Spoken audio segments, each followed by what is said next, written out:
Hello, and welcome to Connect 101. This is session 7, and we call session 7 is Finding Your Connection, part 1. I'm gonna just get my little chirp here. And before we get into the material here, I want us to review what our mission statement is. Intentionally connecting the disconnected to Jesus through authentic relationships. So I'm going to just focus here on that last word here, relationships, and just remind you that we are made to be in relationship. This is how God created us in his image. One of the ways, as it says in the statement of faith, God is a Trinity, eternally existing in relationship between the Father and the Son and the Holy Spirit. And we're created in that image to share with other people in relationship. So I want you to just think about what are some other important aspects of relationship and what are the limitations of relationship. So just give that some idea and then realize that what we want when we connect people to Jesus is we want to be exhibiting authentic relationships between people. We communicate with each other, we talk to each other, we share meals together, we get involved in each other's lives. We're able to encourage one another and build each other up, just as the Bible teaches us. So those are, that is the emphasis for this session in terms of our mission statement. Remember, next week, we will be taking our final exam, which is I'll give you an index card and ask you to write this mission statement out on that card. So get it memorized. Want to just return here to the vision frame of our church, which we talked about on the first day. And our focus today will be in the strategy section. So if you look over here under strategy, you can see that we're connecting to the world, connecting to God in worship, to one another through discipling relationships, and connecting through our God-given purpose through service. And what I'm going to show you is a flow chart, strategy flow chart for our church that relates to those strategies. Okay, so you see in this flow chart, we have connecting to, disconnected in the world, God through worship, one another through discipling relationships, and our God-given purpose through service. And then under each one of these green boxes, which are our strategies, you see there are different teams and ministries of our church. Okay, and that's how we kind of organize our ministry here at this church. So the question we want to ask today is, what is your connection? 1 Corinthians 12:18 says, but as it is, God arranged the members in the body, each one of them as he chose. So we believe that at our church that everyone has a purpose, a connection, something that God has given you uniquely to do in this church body. And so we really encourage everyone to be able to identify what their connection is in the church. And so I've taken this chart here and that we just looked at here, and I've organized a series of, or organized a kind of a comprehensive encyclopedia of ways to connect in this body. So as we go through, and so I've presented you with this encyclopedia as a form that I'd like you in the show notes below, if you're taking this on the YouTube version, want you to connect or click on the link to get this document and print the document out. And as we go through it, I want you to put a check by the things that are of interest to you, and then put a star by anything that resonates strongly with you. So what we're basically going to be doing today is we're going to be looking at all of the possible ways that you can connect in this church, okay? And by the time we're done today, we will have pretty much covered everything that there is to do in this church. Now, it's not everything that we could do, because remember back in our second lesson, how we talked about how we want everyone pulling in the same direction, in the direction of our mission. But it will pretty much give you an idea of what all the different things are that are possible for you to do in this church. So we're going to kind of go through the different teams and ministries that the church has. All right. So first of all, let's think about that first box, connecting to the disconnected in the world. So how do we do that? What are the teams and the opportunities that you have to be involved in that? So first of all, we have something that's called the Welcome to the Family team. And I lead this team. And the Welcome to the Family team has a leader, could have an organizer. One of the things that the Welcome to the Family team oversees is the front door greeters. We will make sure that when people come to the church that they feel welcomed and that they're able to kind of find their way around the church. And also we consider our website designer to be a part of the Welcome to the Family team. And so that's because the internet, the website that we have is sort of the virtual front door of our church. And so we want our website to be designed to help someone who's wanting to know, is this a church for me? To be able to go to that website, maybe watch some videos of sermons or services and decide if this would be a place they'd like to visit. So that's why I include the website in this team. Okay, next, another way that we connect to the world is through the missions team. Okay, missions is one of the values. All world, going into all the world with the gospel is one of the values of our church.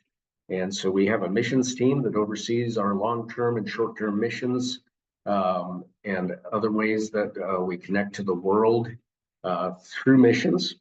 And that team has a leader and it has team members. And I've given an announcement recently that we're currently looking for new missions team members. So if you're kind of interested in foreign missions or think maybe you'd like to go on a short-term trip someday, this would be a great team to get involved in. Benevolence and Food Pantry is one of the ways that we connect to the world in our local community. That involves having someone that's a leader in benevolence, a benevolence coach, someone who follows up with people that are requesting assistance and talks to them. Also, our food pantry falls under this heading where there's a manager and there are people that help with that ministry. Currently, I'm the person who leads and coaches in the benevolence ministry as far as distributing the funds.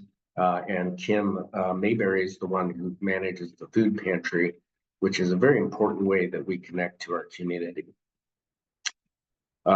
Food, family, fun, and faith, or what we call Kids Night or Kids Club, needs a leader, needs someone to teach Bible lessons, lead songs, bring snacks, lead in games, and be a team leader for leading in the games and kind of organizing those games. That's also a way that we reach out to our community through our kids club. And then finally, and this one is something we're looking forward to in our vision frame, but it's not established yet. But the multi-site is how we're kind of reaching out into the communities around us to connect to the world. That multi-site project is going to need someone to lead that ministry, and also different organizers, people that can be involved in helping make sure that we get the off-campus locations up and running. The next heading in our flow chart is connecting to God through worship. So the first thing that we talk about is the team of worship leaders that each, and you'll notice that we have several different styles of worship. We've got different leaders that will lead each week. Each of those worship teams has a leader. It can have singers, it can have instrumentalists, and it can have someone that organizes the service. Sometimes one person will have to cover multiple aspects, but there are always aspects of that you could be a part of as well. We also have the AV team. Okay, what how do we figure out what goes up on that screen there? How do we stream our services to people who can't be here in person?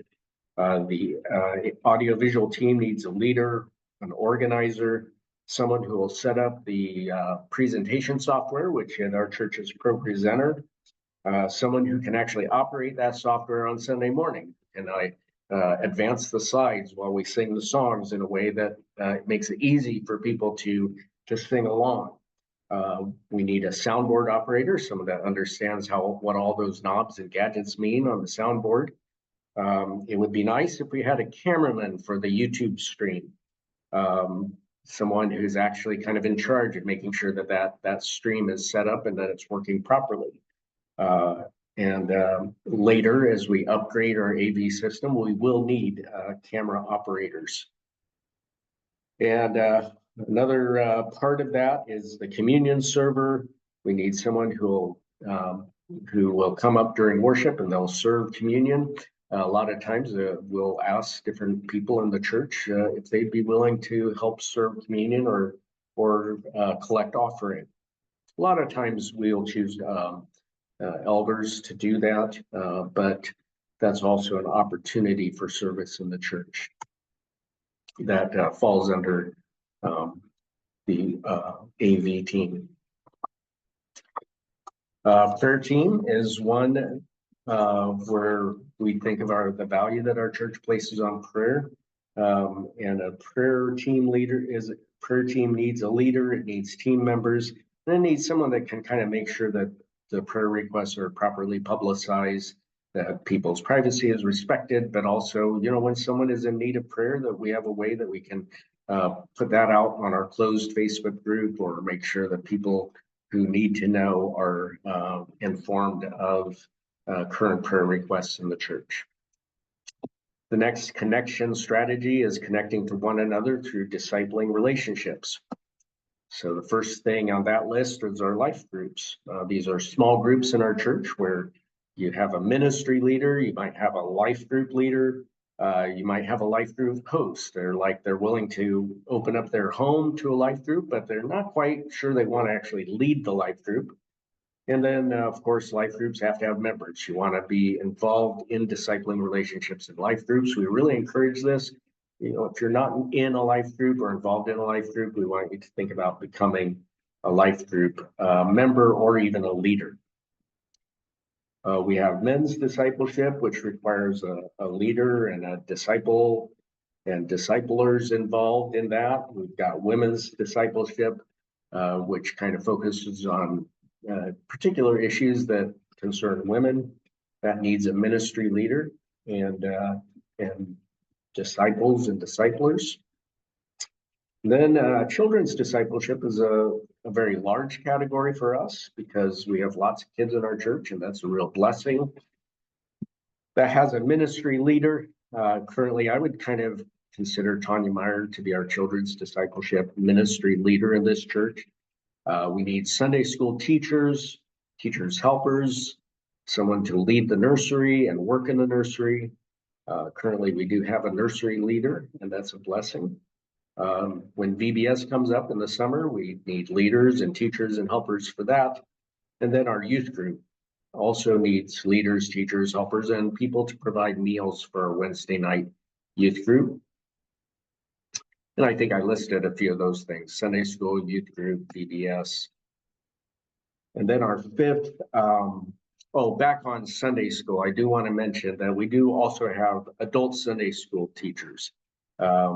We've got different adult groups that meet throughout the church.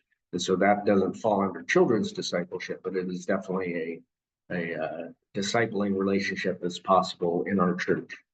And finally, in discipling relationships, I would include our pastors and elders in this, where we've got our senior pastor, Pastor Mike, and associate pastor is myself, an elder board chairman, and the elders in the church. That's an area in which discipling takes place in the elder board as we all grow together into the image of Christ.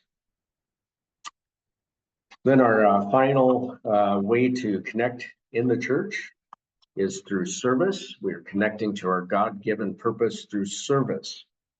And so we have a hospitality team. Hospitality team involves having a leader and an organizer for that. A visitation team member would be nice. We're actually kind of thinking about, how can we do visitation better in the church? We've got a lot of members who are up at the nursing home that aren't able to make it down here on Sundays, but we still want to make sure we're connecting with them. The hospitality team involves support for funerals, providing meals when someone is sick or has had something happen in their family where they're not able to, where a meal would be really nice to provide for them. Maybe a new baby would be relevant for that. And assisted living transport. It'd be nice to have a group of people who are willing to go up and help the people who live in assisted living come down and be a part of our worship services. It's also something that's called the resource team. Our resource team takes care of just the property that we have here. Small jobs around the church, big projects like roofing projects or carpeting or paint. We need people to mow the lawn in the summer and remove snow in the winter. And I've got two sections of snow removal. There's the big snow removal, and then there's the smaller snow removal. It's the parking lot, and there's the sidewalks. And we do have people in our church with big blades that come and help us remove snow from the parking lot when we have snow. And we have definitely appreciate it when people show up early on a Sunday morning to scoop snow off the sidewalk. And that's comes under the heading of the resource team. Landscaping and gardening out in front. We have a custodian who's hired help here, and also any special cleaning activities. The resource team would also kind of help organize, like if we had a spring cleaning day where people would all come together and there'd be a big list of things that need to be done, and we'd come together to do that. This next team isn't formally organized yet, but we're definitely looking into having a security team, which would have a leader and different members who are trained in items of security. They would make sure that doors are watched and that we're prepared for any security incident in the church. Might include helping with a surveillance system for the church in the off hours and things like that. We have the budget committee and finance team.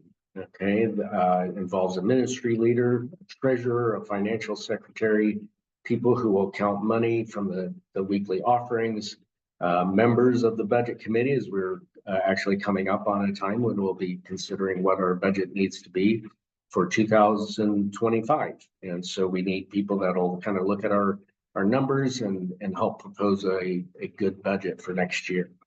And also check signers, people who are able to and responsible enough to sign checks on behalf of the church. We have an office team, which involves a secretary or administrative assistant. I have both of those listed there. In our case, we kind of combine those two positions right now. Website updater currently is done by me, but I'm certainly willing to turn that over in part to other people. And other special projects that the office might need.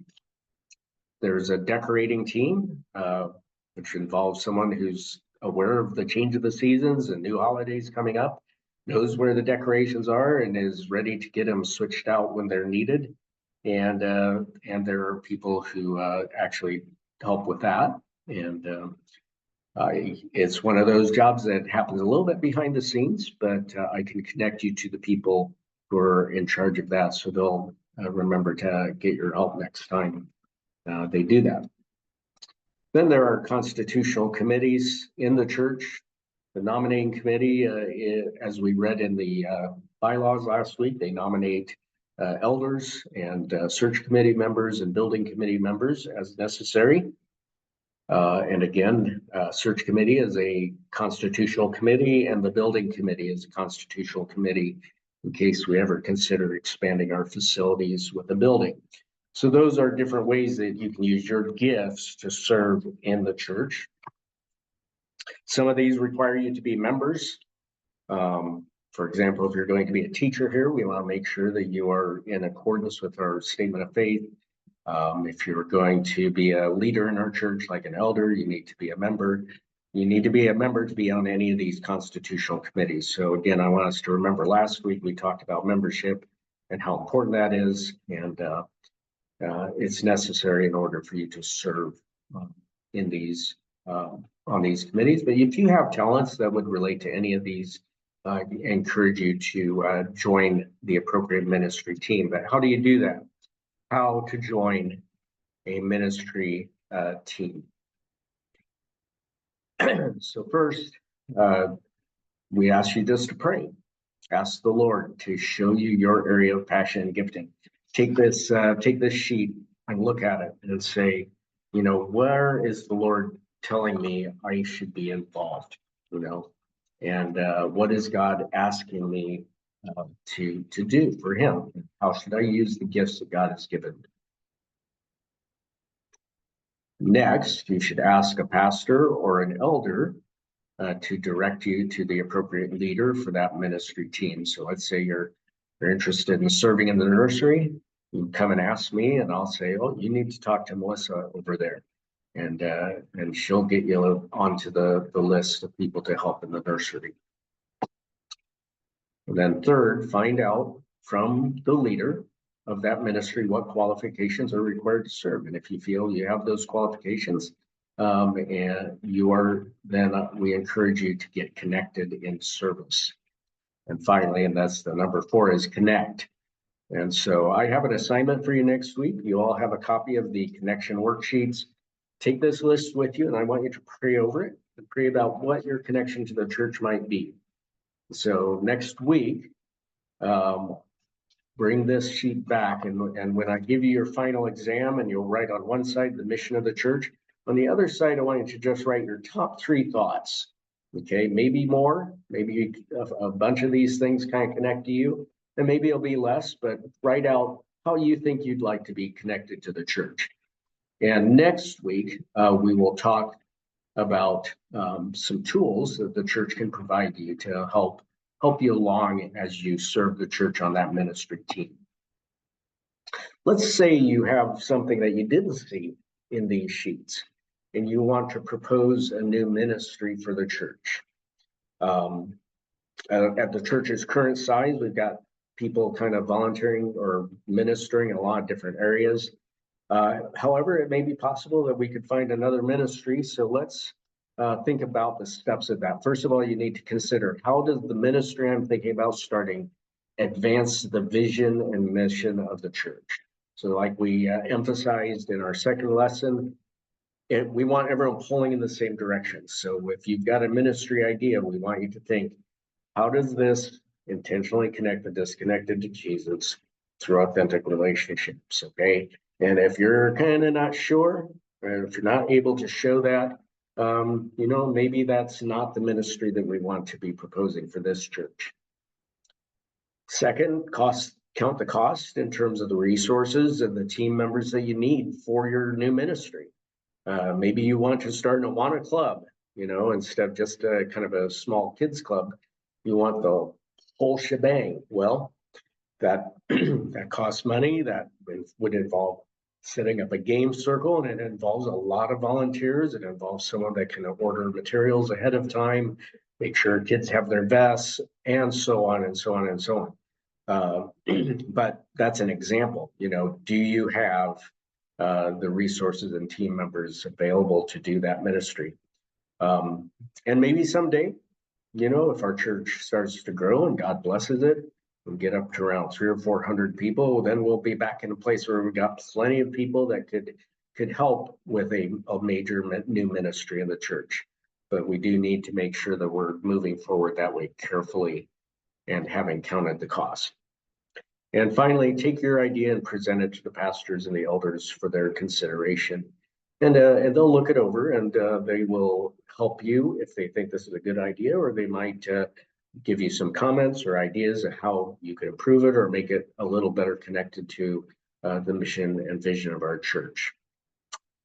So that's all, and I hope that this has been helpful for you. Right now, you know more about this church than probably most of the members out there, because there's a lot that you could do and be involved in this church, and I hope that you find some way that you can connect to the church.